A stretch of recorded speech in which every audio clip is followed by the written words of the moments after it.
Hello guys, আসসালামু আলাইকুম। আপনারা সবাই কেমন আছেন? আশা করি সকালে ভালো আছেন। Welcome sign viral recipe. চলে এলাম আবারও নতুন রেসিপি নিয়ে। আজকে আমি 2 রকমের ডাল দিয়ে টপকা করব, সেই রেসিপিটা আপনাদের সাথে শেয়ার করব। ফার্স্টে আমি মিক্সচার মেশিনে ডালটাকে ভালো করে বেটে নিয়েছি প্লেন করে।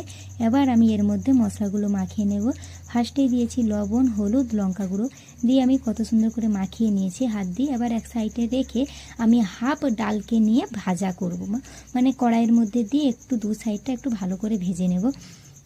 তোমরা আবার অনেকে ভাবছো যে ভাজ দিছো কেন, কারণ হাফজন ভাজা দিয়েই মানে টপকাতে দিয়ে খাবে, তাই আমি ফার্স্টে ভেজে নিয়েছি হাফটা।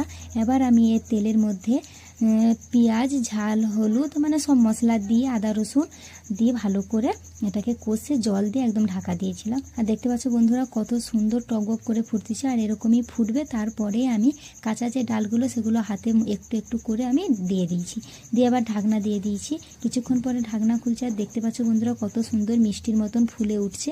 এবার এটাকে আমি ভালো করে নেড়ে চেড়ে নেব। এখানে ভালো করে নেড়ে চেড়ে নেওয়ার পরে এবার এর মধ্যে আমি ধন্যা গুঁড়া দিয়ে দেবো। তার আগেই কিন্তু আমি দিয়েছিলাম, আগে থেকে যে ভাজা করে রেখেছিলাম বড়া, সেটা দিয়ে ভালো করে ফুটিয়ে নিয়েছি।